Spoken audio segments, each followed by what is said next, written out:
dipersembahkan oleh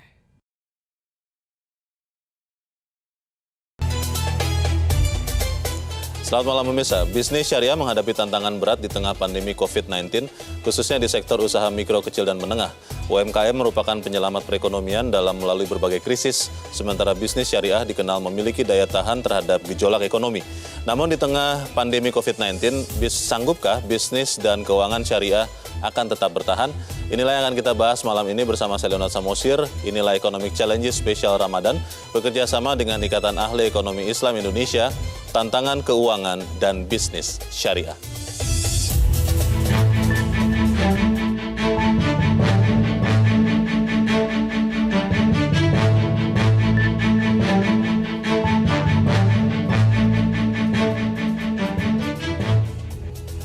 Dan malam ini untuk membahas topik ini telah hadir bersama saya dua orang narasumber di Grand Studio Metro TV. Yang pertama adalah Deputi Bidang Industri dan Investasi Kementerian Pariwisata dan Ekonomi Kreatif, Fajar Hutomo. Pak Fajar, selamat malam.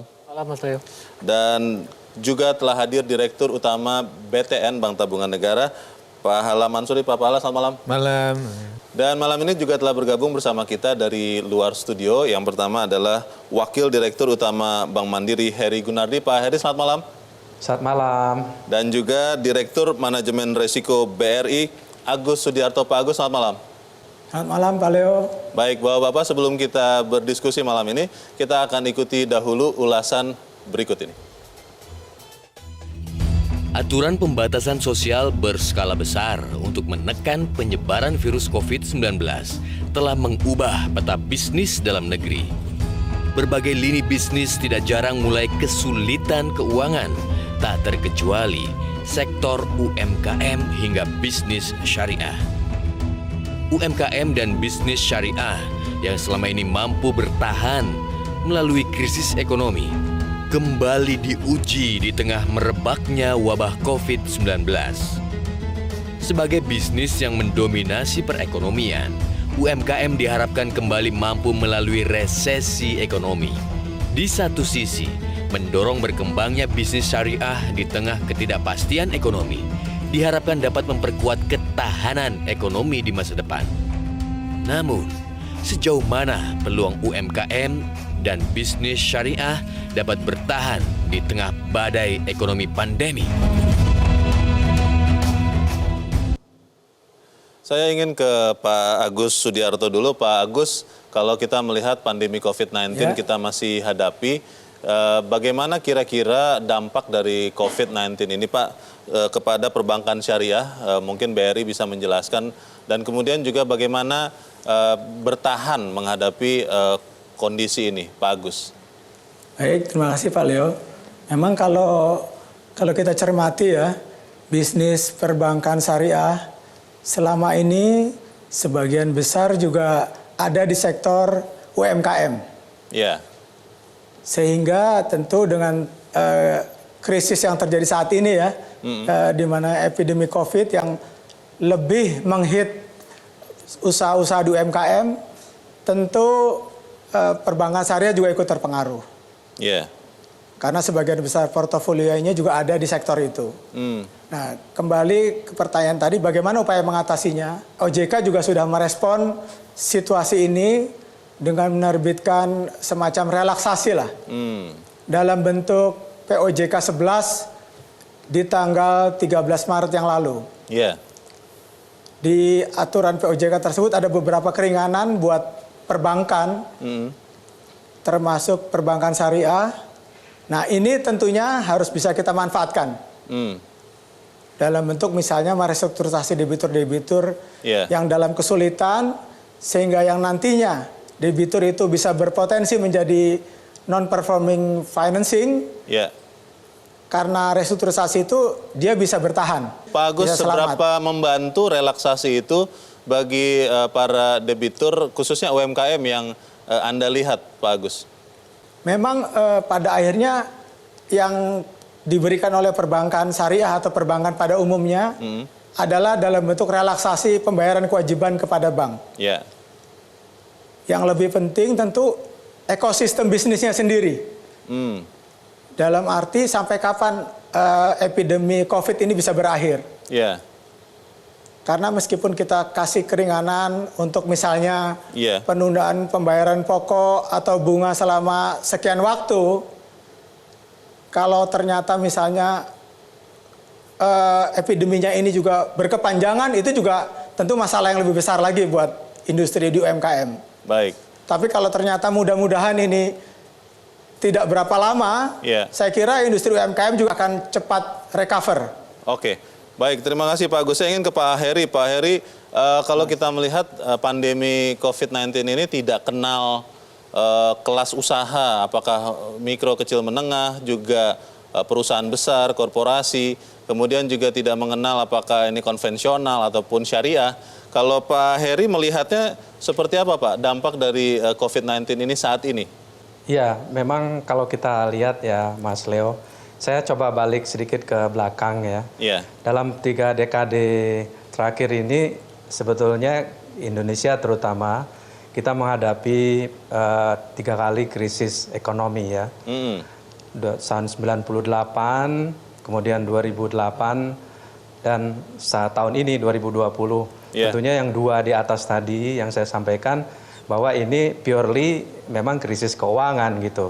Seperti 98 itu karena nilai tukar, kemudian 2008 itu karena subprime mortgage ya. Tapi 2020 ini sebetulnya awalnya bukan krisis ekonomi, tapi adalah akibat menyebar atau merebaknya pandemi COVID-19. Nah, di sini kelihatan bahwa membatasi pergerakan masyarakat manusia, termasuk sektor-sektor real seperti perdagangan retail, transportasi, hotel, dan seterusnya. Nah, ini yang kita lihat impact ini memang sangat tergantung berapa lama ya. Nanti akan bisa selesai dan bisa diatasi di Indonesia. Terima kasih Pak Heri. Saya ingin ke Pak Pahala. Pak Pahala, kalau kita melihat kondisi sekarang, ini kan kita harus bukan hanya bertahan sebetulnya, tapi kita harus mempersiapkan skenario-skenario untuk membangkitkan lagi kondisi bisnis dan khususnya syariah. Kalau Pak Pahala melihatnya seperti apa Pak? Iya, jadi kalau kita lihat saat ini kan pemerintah sudah mengeluarkan beberapa paket stimulus ya. Jadi ini tentunya kita sambut dengan sangat baik sekali. Tadi disampaikan oleh Pak Agus dari Bank BRI menyampaikan bahwa ada program restrukturisasi dengan memberikan relaksasi kepada para debitur kita, khususnya adalah kepada UMKM, tetapi juga nanti kepada para debitur KPR juga tentunya. Kemudian yang kedua juga yang penting ini adalah yang kita ikuti ada paket yang memang jumlahnya kan cukup besar. Mencapai kurang lebih sekitar 600 triliun rupiah. Dan juga kemarin ada paket 1, 2, 3, di mana salah satunya di dalam paket stimulus yang kedua adalah memberikan stimulus bagi KPR bersubsidi.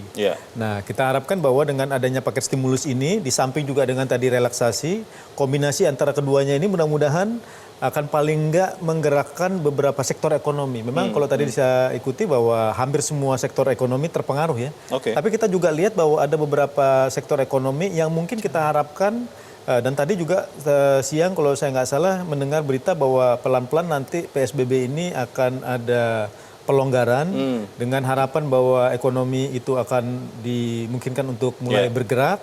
Tentunya dengan beberapa pembatasan yang sangat ketat, tetapi tentunya ketiga faktor ini stimulus, relaksasi dalam hal pemberian fasilitas relaksasi untuk kewajiban bagi para debitur dan juga dimungkinkan adanya kegiatan ekonomi yang mulai bergerak. Mudah-mudahan ini akan mulai menggerakkan sektor ekonomi. Ya kalau kita lihat di bulan Agustus September insya Allah kalau kita lihat seperti ini mudah-mudahan akan mulai bergerak. Kita pun di Bank BTN karena memang fokusnya adalah kepada properti mendapat tugas bahwa ada 1,5 triliun rupiah subsidi suku bunga untuk KPR bersubsidi yang diharapkan ini dalam bulan ini akan mulai cair. Totalnya di tahun ini mungkin total pembiayaan yang akan kita salurkan di Bank BTN saja mungkin kurang lebih sekitar 22 triliun rupiah. Nah mudah-mudahan dengan adanya kegiatan ini dari yang sebelumnya mungkin boleh dibilang hampir tidak ada kegiatan ekonomi sama sekali. Mungkin di pertengahan tahun ini mungkin di semester kedua paling nggak mulai ada pergerakan. Nah insya Allah dengan adanya kegiatan ini beberapa sektor ekonomi paling enggak yang sangat terpengaruh seperti misalnya restoran, makanan, minuman dan lain sebagainya ini mulai ada kegiatan bisa bergerak lagi. Betul. Terima kasih Pak Pahala. Nanti di bagian berikut kita ingin cari tahu juga bagaimana sektor pariwisata. Karena itu juga yang paling terpukul, tapi kita harus jeda dulu Bapak-Bapak dan pemirsa tetap bersama kami. Economic Challenge Spesial Ramadan kami lanjutkan sesaat lagi.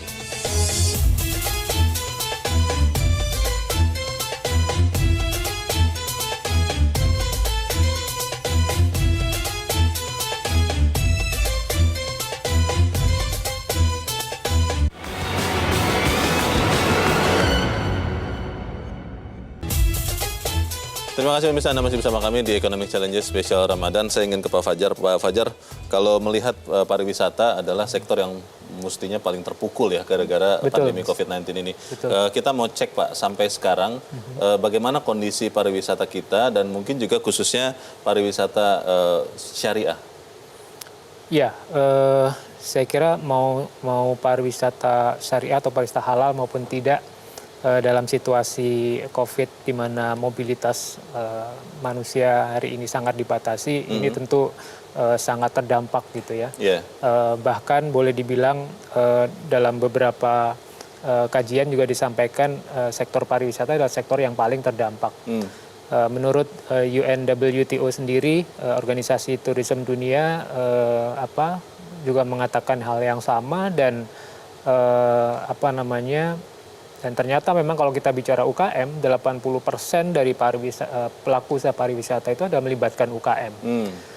Ya, jadi memang hari ini sangat suffer, Mas. Banyak hotel yang tutup, banyak restoran yang tutup, walaupun restoran mungkin sebagian masih bisa melayani take away, order kirim juga. Nah, kemudian juga UKM yang ada di sekitar destinasi, ya tentunya juga mereka akan sangat terdampak dalam hal ini. Kalau kita melihat kondisi luar biasa ini, Pak Fajar, tentunya butuh langkah-langkah yang luar biasa juga. Kalau melihat kondisi sekarang, bagaimana strategi untuk mempertahankan dan juga pada waktunya nanti begitu kita melihat COVID-19 ini sudah mulai ditemukan obat, vaksin, itu bisa kembali bangkit. Bagaimana Pak Fajar? Kita sudah menyiapkan tiga strategi ya. Yang pertama menghadapi masa tanggap darurat saat ini, dan kemudian nanti pada masa recovery, dan yang ketiga nanti normalisasi, kita menyebutnya begitu. Nah, di masa tanggap darurat ini yang harus kita lakukan adalah help, jadi menolong. Siapa yang perlu ditolong? Satu, pekerjanya, yang kedua dunia usahanya. Yang tadi Pak Pahala juga sudah menyampaikan bahwa pemerintah juga sudah menyampaikan mengeluarkan banyak kebijakan ya, paket-paket relaksasi, termasuk juga yang tadi disampaikan Pak Agus, PUJK 11 itu juga pada akhirnya kan sama juga untuk memberikan kelonggaran bagi para debiturnya juga. Nah, di kementerian sendiri ada program tentunya untuk pekerja, ada kartu prakerja. Kemudian kita berikan bantuan sembako juga untuk para pekerja pariwisata. Dan kemudian di dunia usaha tentunya kami di pariwisata tidak dalam otoritas kita, tetapi apa yang sudah dilakukan kawan-kawan di sektor keuangan saya kira itu juga sudah bisa dimanfaatkan, termasuk yang dikur dengan Permenko nomor 6 tahun 2020 itu juga memberikan keleluasaan. Itu di fase help-nya. Nah, yang kedua adalah hope. Ya, kita tadi Mas Leo juga sudah menyampaikan bahwa ini bukan pertama kali kita mengalami situasi seperti ini ya. Dan di setiap krisis selalu ada peluang. Sisi yang lain, ada peluang, gitu, ada hope. Nah, itu yang kami juga sekarang sedang melakukan persiapan antisipasi untuk menghadapi new normal. New normalnya apa? Yang pertama, behavior dari wisatawan atau konsumer ini kan pasti berubah. Mereka akan mencari destinasi-destinasi yang memberikan keamanan dan rasa aman ya, rasa aman bahwa tempatnya sehat. Dia punya kepastian di situ ya. Betul. Betul, dan kita sangat optimis. Rasa-rasanya hari ini dengan WFA saya mengalami WFA, Pak, kita semua ngalamin WFA, rasanya udah pengen keluar aja gitu kan, nggak betah. Nah, ini juga sesuatu yang harus diantisipasi. Tadi kita sedang menyiapkan untuk standarisasi dan sertifikasi hygiene and health untuk destinasinya dan untuk industri pariwisata. Jadi persiapan juga dilakukan untuk nanti pada waktunya pulih begitu ya, Pak Fajar. Baik, Pak, saya ingin ke Pak Agus. Pak Agus, kalau kita melihat di tengah kondisi apapun, pengusaha tetap tidak boleh berhenti berikhtiar. Pak Agus, kalau melihat kondisi sekarang, sebetulnya apakah yang bisa dilakukan untuk saat ini mempertahankan pertumbuhan atau bahkan bisa meningkatkan pertumbuhan kredit syariah bagi UMKM di kondisi seperti sekarang, Pak Agus? Kalau dalam situasi sekarang ya, tidak hanya di perbankan syariah, saya kira di tempat lain juga sama. Pertama tentu kita jaga kualitas aktiva kita dulu. Kualitas portofolio yang ada kita jaga, supaya jangan sampai nanti terjadi pemburukan yang pada akhirnya bisa menekan pencadangan buat kita. Nggak semua sektor juga sih terdampak buruk terhadap COVID ini. Ada beberapa sektor yang justru mungkin dapat manfaat. Misalnya industri-industri yang terkaitan dengan pangan. Nah berarti di usaha-usaha yang bergerak di sektor pangan ini sebenarnya kita juga masih bisa bantu. Nah ini yang mesti kita cari di masing-masing perbankan syariah, tapi tetap yang pertama kita jaga kualitas aktiva kita dulu. Supaya ini memberikan return yang baik dan tidak malah membebani kita untuk membuat biaya-biaya pencadangan dan sebagainya. Gitu Pak Leo. Baik, Pak Agus, mitigasi tetap dilakukan ya Pak dengan berbagai skenario mungkin karena kita sama-sama masih belum tahu pandemi COVID ini kapan berakhir. Tetap dilakukan ya mitigasi itu ya Pak Agus ya? Betul. Antara tadi upaya-upaya restu yang kita lakukan juga begitu untuk memberi kelonggaran lah kepada nasabah-nasabah kita. Apakah kita bisa perpanjang untuk 6 bulan, 9 bulan dan sebagainya sambil memberi kesempatan nasabah kita ini survive juga kepada usahanya. Karena terus terang Pak Leo, perbankan kalau tidak ada nasabahnya juga tidak ada artinya. Betul. Baik. Jadi kalau nasabahnya sehat, pada akhirnya kan juga banknya juga akan sehat. Baik, mungkin itu Pak Leo. Baik, terima kasih Pak Agus. Saya ingin ke Pak Heri. Pak Heri, kalau melihat pengalaman sejarah sebelumnya, bisnis keuangan syariah itu dikenal memiliki daya tahan atau resiliensi. Kalau Anda melihat Pak Heri, seperti apa sebetulnya resiliensi untuk bisnis dan keuangan syariah ini? Yang pertama kalau kita lihat kenapa bisnis syariah ini dibilang cukup memiliki daya tahan dan resilient. Pertama kita lihat dari sisi konsep ya perbankan syariah. Ini adalah konsep bagi hasil. Bagi hasil ini sebetulnya di dalamnya terkandung ada yang namanya risk sharing ya antara nasabah dan banknya gitu ya. Nah jadi bagi hasil ini tentunya sudah disepakati dari awal jika memang usahanya tidak bisa tumbuh maksimal ya pembagiannya juga seperti itu mengikuti apa yang terjadi dengan kondisi usaha masing-masing. Nah kemudian yang kedua karena pola bagi hasil ini memberikan keleluasaan atau fleksibilitas kepada nasabah dan bank untuk lebih fokus, lebih resilient dalam memikirkan usahanya di masa sulit ya karena dampak COVID-19 ini. Kemudian yang berikut ya, bisnis syariah di Indonesia itu punya market yang spesifik khusus ya. Dan orang-orang ini cukup fanatik gitu ya dengan bisnis yang mereka beli ya dari perbankan syariah yang diikuti dengan perbankan syariah. Kemudian yang ketiga ya syariah ini ada yang menarik ya konsepnya ada yang komersial ada juga yang sifatnya sosial gitu. Nah itu tidak ditemukan di perbankan konvensional yang sifatnya bisnis tadi tentunya mengikuti syariah compliant ya itu mesti sesuai dengan aturan syariah. Kang yang sifatnya sosial adalah itu ada namanya wakaf, zakat gitu ya, dan infak juga ada di sana gitu. Ini yang membuat syariah memang sangat spesifik. Kemudian yang berikut ya, kalau saya lihat dari statistik ya, total aset perbankan syariah di Indonesia sekarang ini sampai bulan Januari yang lalu itu sudah mencapai sekitar 529 triliun ya. Dan kalau kita lihat juga sampai Januari yang lalu pertumbuhan kredit itu masih double digit ya, sekitar 11,5%. Dana pun masih tumbuh sekitar 11,2% gitu. Artinya potensi ini masih ada, masih besar. Nah, cuma seperti saya sampaikan tadi di segmen pertama, berapa lama ya kondisi ini akan berlangsung gitu. Saya rasa kalau dalam 3, 4, 5 bulan ke depan mungkin masih bisa. Tapi setelah itu saya rasa mungkin agak berat ya untuk kondisi syariah bisa bertahan di tengah kondisi yang tidak menentu ini. Baik, Pak Heri dan Bapak-Bapak semua kita nanti akan mencari tahu di bagian berikut sebetulnya bagaimana daya tahan itu digabungkan dengan the new normal. Tapi kita harus jeda dahulu dan pemirsa tetap bersama kami. Economic Challenge Spesial Ramadan kami lanjutkan sesaat lagi.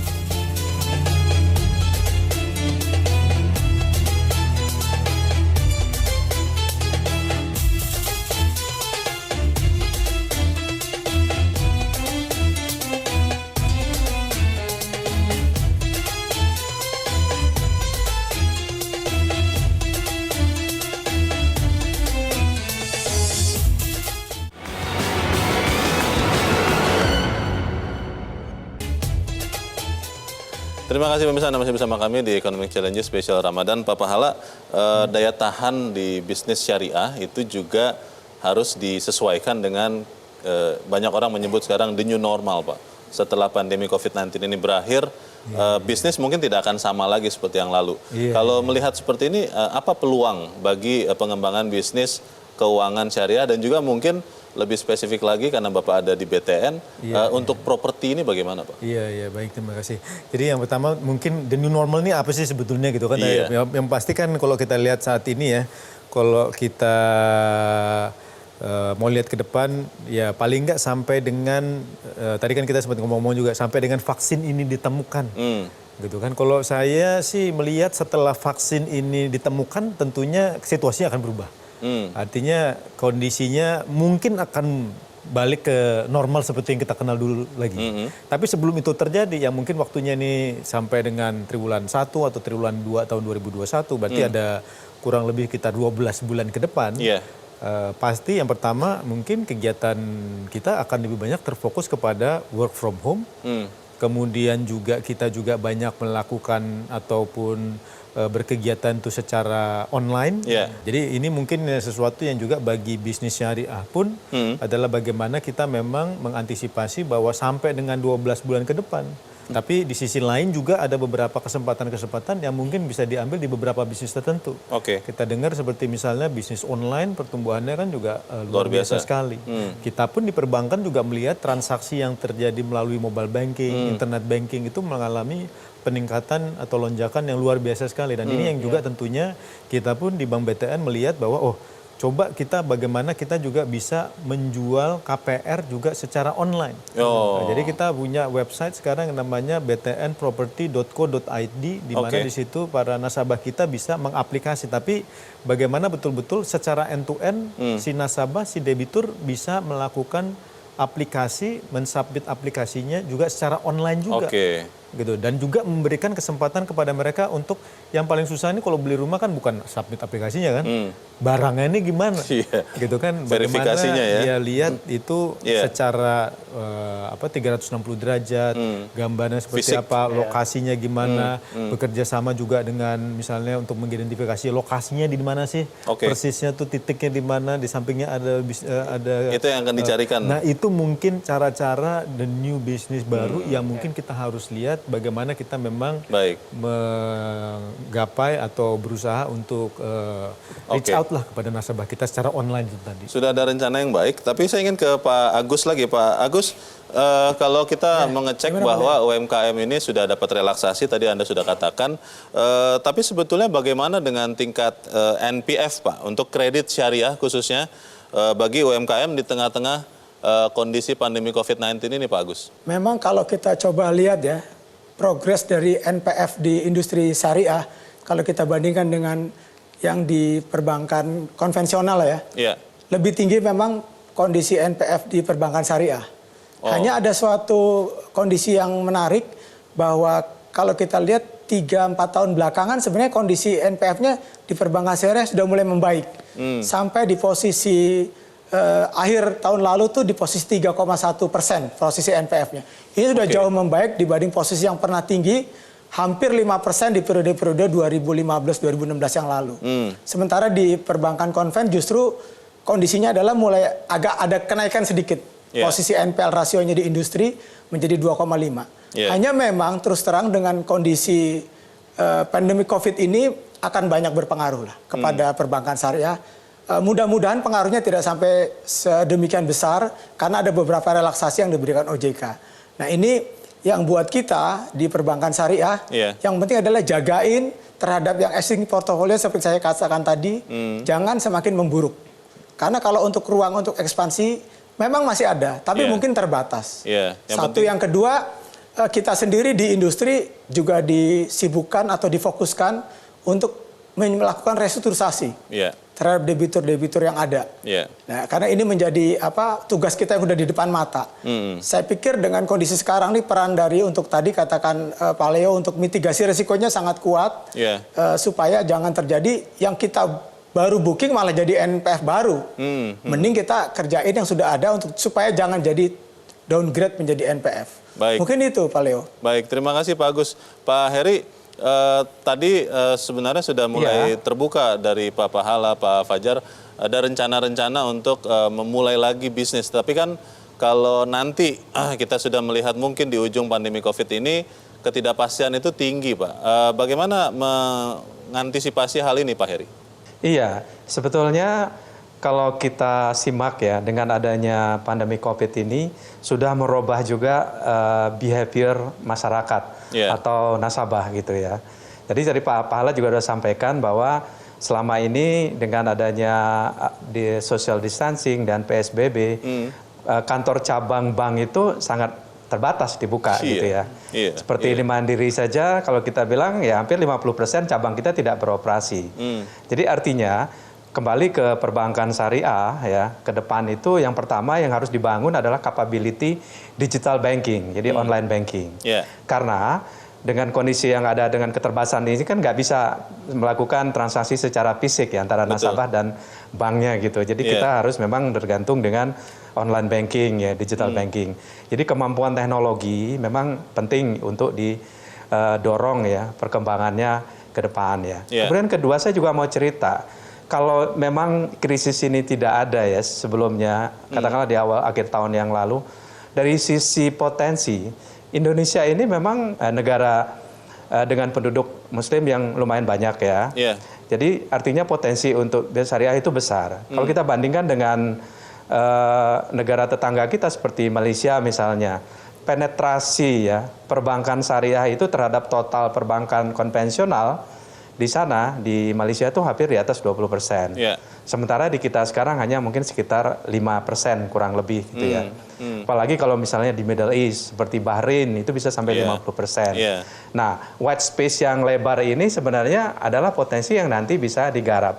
Tentunya, gimana kita menggarap potensi yang ada ini, akan kembali lagi ke kemampuan dari bisnis syariah sendiri. Di samping tadi ya delivery channel, juga syariah juga harus mampu membangun produk yang inovatif ya, produk yang sesuai dengan yang diharapkan oleh nasabahnya, dan juga kemampuan risk management ya, risk management baik dari sisi aset maupun dari sisi liabilities. Nah ini yang membuat syariah bisa bertahan dan juga bisa maju di tahun-tahun depan nanti kalau kita sudah sampai ke posisi new normal era gitu. Pak. Terima kasih Pak Heri. Pak Fajar, kita harus tetap optimis apapun kondisinya. Nah kalau kita melihat nanti di ujung pandemi, setelah pandemi COVID ini, apakah tetap ada peluang untuk sektor pariwisata, khususnya pariwisata halal, Pak? Ya, saya kira peluangnya akan sangat besar, Mas. Yang pertama tadi saya sampaikan, pasca dikurung, kita akan punya keinginan yang lebih besar untuk keluar. Karena saat ini jenuh sekali begitu ya? Gitu kan. Minimal kita akan keluar deket-deket dulu lah gitu ya, di dalam kota. Ya, kita juga menangkap akan ada namanya fenomena staycation. Di mana orang akan stay, menghabiskan vacation tapi stay di dalam kota. Dekat-dekat saja dulu dekat-dekat saja. Yang penting tidak di rumah begitu? Betul. Nah setelah itu udah mulai berani, udah mulai nyaman, udah bisa mengukur ini kira-kira mana yang safe, mana yang tidak. Dia akan mulai keluar lebih jauh, mungkin 1 jam, 2 jam perjalanan dari tempat tinggalnya. Ya. Kalau yang dari ke Jakarta, di Jakarta mungkin mau ke Bandung gitu ya, di Surabaya mau ke Malang gitu. Ya paling enggak dia punya semacam ini, kalau ada apa-apa saya masih bisa balik dengan cepat gitu. Nah, dan seterusnya gitu. Nah terkait dengan bisnis syariah, menurut saya justru inilah saatnya peluang Pak sebenarnya. Kenapa? Kita menghadapi konsumen yang tadi dia lebih aware terhadap kesehatan, lebih aware terhadap hal-hal yang bersih, ya kan? Ini sebenarnya peluang. Kenapa? Justru sifat dari bisnis syariah atau industri syariah itu kan bukan hanya halal sebenarnya, tetapi juga toyib kan, halal dan toyib, which is itu justru harus menjadi satu competitive advantage buat kawan-kawan yang bergerak di industri syariah ini, di bisnis syariah ini, untuk menjadikan itu sebagai sebuah nilai tambah, gitu. Jadi saya sangat di samping digital ya, digital tentunya orang makin cashless ya Pak ya, orang makin terbiasa. Kemarin udah nggak pernah pegang duit lagi gitu kan. kemudian contactless, berusaha untuk meminimalkan kontak. Jadi saya kira digital dan syariah ini arahnya adalah ke sana. Justru ini yang harus dipersiapkan dari sekarang. Gitu. Baik, di tengah kondisi yang susah, memang kita semua harus sama-sama bersatu. Nanti bagaimana persatuan itu bisa membangkitkan kita lagi, kita akan bahas di bagian berikut. Dan pemirsa tetap bersama kami, Economic Challenge Spesial Ramadan akan kami lanjutkan sesaat lagi.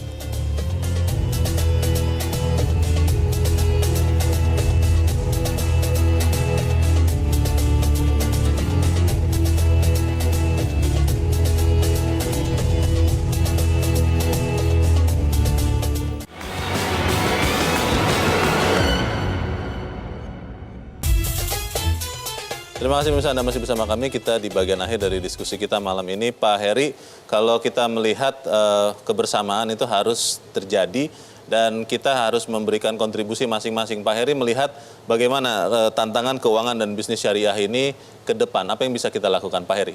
Bisnis syariah ini kan memang seperti saya sampaikan tadi punya potensi ya yang cukup besar untuk berkembang. Dan support ya dari sisi yang saya bagi dua, bagi yang saat ini adalah memang dalam kondisi sulit ini kan sebetulnya mereka butuh support ya. Support itu kelihatan tadi dari diskusi sebelumnya bahwa dengan adanya relaksasi dengan POJK nomor 11, kemudian juga dengan adanya Perpu ya tahun 2020 ini yang dikeluarkan untuk menyediakan sekitar 150 triliun ya untuk stimulus di bidang ekonomi, juga bagian dari itu adalah untuk membantu bisnis syariah juga dan termasuk ya syariah yang UMKM juga. Ya, jadi kita sebetulnya bisa mensupport ya syariah ini baik dari sisi perbankan sendiri maupun juga dari sisi pemerintah ya. Harapannya dengan bersama-sama ini syariah ke depan itu akan bisa menjadi bagian yang kontributor yang optimal ya untuk Indonesia. Dan saya juga melihat bahwa syariah ini walaupun sekarang belum terlalu optimal, tapi potensi itu sangat besar ya, yang bisa digarap ke depan ya untuk masa-masa yang akan datang. Baik, terima kasih Pak Heri. Pak Agus, melihat tantangan ini Pak, bagaimana mengkombinasikan kemampuan digital, teknologi mungkin, kemudian juga peluang dari bisnis syariah ini pasca pandemi COVID ini, Pak Agus? Keperluan buat perbankan syariah masuk ke perbankan digital itu adalah suatu keniscayaan yang harus juga direspon dengan positif oleh para pelaku industri syariah yang ada, supaya industri syariah juga bisa lebih diterima lagi oleh masyarakat. Nah, mengenai tantangan dan peluang yang ada, sebagaimana tadi juga disampaikan oleh Pak Heri, sebenarnya masih cukup besar peluang perbankan syariah untuk bisa berkiprah lagi, memberikan kontribusi kepada ekonomi Indonesia. Kita tahu beberapa waktu yang lalu pemerintah dalam hari ini juga Bapak Presiden Joko Widodo sudah membentuk Komite Nasional Keuangan Syariah yang diharapkan bisa mendorong secara positif pertumbuhan perbankan syariah ke depannya. Tentu semua dorongan insentif dari pemerintah kepada perbankan syariah ini harus bisa dimanfaatkan secara optimal dari pelaku-pelaku industri perbankan syariah sehingga nantinya industri perbankan syariah atau industri ekonomi syariah sendiri bisa menjadi suatu motor ekonomi baru untuk memberikan kontribusi yang lebih kepada ekonomi Indonesia secara keseluruhan. Mungkin itu, Pak Leo. Pak Agus, sedikit di tengah kondisi sekarang banyak orang bekerja dari rumah, fokus itu jadi lebih banyak Pak untuk mempelajari sesuatu.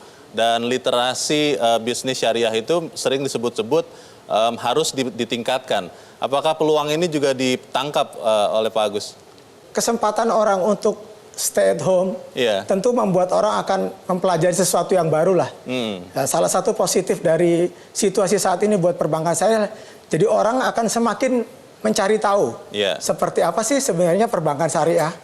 Padahal Pak Leo ya, yang namanya perbankan syariah itu kalau kita bicara dari sisi aspek agamanya, itu sebenarnya bagian dari muamalah, hubungan antara manusia dengan manusia. Sebenarnya sama saja dengan bisnis yang lain, hanya dibedakan kita tidak boleh bisnis yang kalau di industri perbankan syariah itu namanya yang maghrib, maisir, goror, haram, dan riba. Di luar itu sebenarnya prosesnya sama saja dengan apa yang ada di perbankan konvensional. Hanya secara akad dan prosesnya yang membedakan bisnis ini, Pak. Terima kasih Pak Agus Sudiarto dan Pak Heri Gunardi sudah bergabung bersama kami. Selamat malam Bapak-Bapak.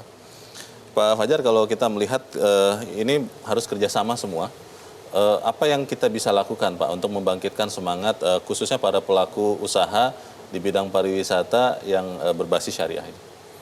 Ya, betul. Kita juga ke depan tadi sinergi itu penting. Artinya jadi kita harus membentuk kayak package, bundling package gitu ya.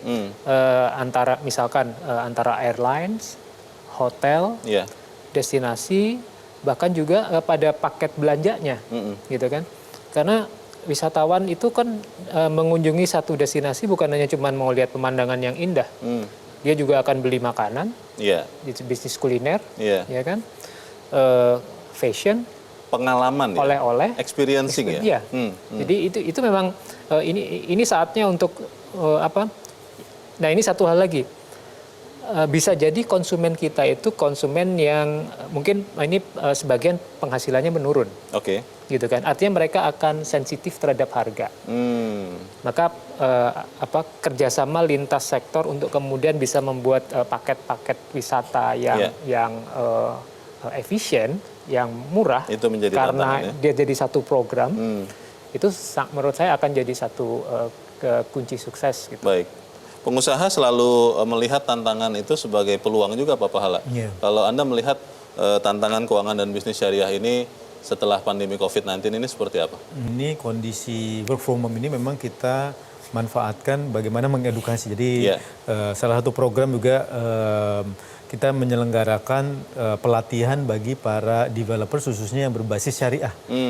Diselenggarakan juga dengan menggunakan video conferencing, jadi tidak bertemu langsung, kita datangkan ahli-ahli untuk memang mengedukasi mereka, jadi sambil mempersiapkan diri buat mereka. Yang kedua juga yang kita lakukan juga tentunya tadi adalah dalam periode ini tentunya bisa membantu, tentunya membantu yang memang membutuhkan dalam hal ini, sehingga dalam bentuk relaksasi tadi, sehingga betul-betul dalam periode 6 sampai dengan 12 bulan ke depan, para pengusaha berbasis UKM yang memang berbisnis syariah dan mendapatkan pembiayaan syariah ini tentunya memang mereka betul-betul mendapatkan bantuannya. Yang ketiga tentunya juga mungkin ada produk-produk khusus yang memang perlu kita siapkan bagi mereka. Bagi para pengusaha maupun juga yang memang merencanakan sesuatu. Nah saat kondisi seperti ini memang masyarakat jadi ingat bahwa ternyata yang namanya asuransi itu perlu, yang namanya perencanaan keuangan itu perlu, gitu karena tadi kan pendapatan tiba-tiba bisa turun sampai dengan 30% misalnya. Jadi memang saat ini adalah saat yang tepat sebetulnya, termasuk juga buat kami di perbankan syariah bagaimana mengedukasi masyarakat untuk melakukan perencanaan sambil juga menawarkan produk perencanaan keuangan yang sesuai dengan mereka, seperti misalnya tabungan rencana misalnya yang berbasis syariah tentunya. Jadi ini mungkin beberapa hal yang memang kita lakukan di dalam periode ini ya untuk memang memastikan bahwa nasabah, debitur, pengusaha mereka juga melakukan perencanaan keuangan yang memang sesuai dengan kondisi saat ini. Tahun depan IMF mengatakan Pak Pahala tahun depan bisa tumbuh positif 8%. Merasakan hal yang sama tidak? Mungkin aja sih kalau misalnya memang sekarang kan pertanyaannya mungkin bagi kita recovery ke depan ini akan seperti apa. Kan ada yang bilang katanya V. Jadi turun drastis tapi juga akan naik sangat drastis juga. Itu mungkin satu skenario yang mungkin ada juga. Jadi turun drastis seperti sekarang lalu kemudian pick up secara drastis juga karena pent up demand-nya kan atau keinginan untuk melakukan berkegiatan tadi misalnya tiba-tiba mau jalan-jalan, mau spending itu sangat tinggi sekali. Yang tadinya selama ini ditahan begitu ya? Selama ini mungkin ditahan. Jadi itu mungkin satu skenario. Jadi bukan satu hal yang nggak mungkin. Meskipun juga U-shape misalnya seperti ini, kemudian landai dulu. Misalnya dari bulan Juni begitu ekonomi mulai pick up. Mungkin seperti tadi ada PSBB yang mungkin sudah diperlunak sedikit. Nah, itu mungkin melandai. Tapi lalu kemudian begitu kita menemukan adanya, saya rasa kuncinya tadi pada saat pick up itu pasti pada saat itu adalah vaksin tadi mungkin sudah ditemukan. Jadi ini yang mungkin kita harapkan kalau itu memang yang akan terjadi, bukan tidak mungkin maka demand dan growth kita mungkin bisa mencapai di atas 6 sampai dengan 7% sih, bukan hal yang nggak mungkin. Bisa saja ya. Baik, semoga kita bisa bertahan dan bukan hanya bertahan tapi juga memperbaiki diri untuk menerima peluang yang lebih baik lagi ya. Pak Fajar Hutomo dan Pak Pahala Mansuri, terima kasih sudah hadir di tempat ini. Dan pemirsa, demikianlah akhir dari Economic Challenges spesial Ramadan. Semoga perbincangan ini berguna untuk Anda. Saya Leonard Samosir, sampai jumpa.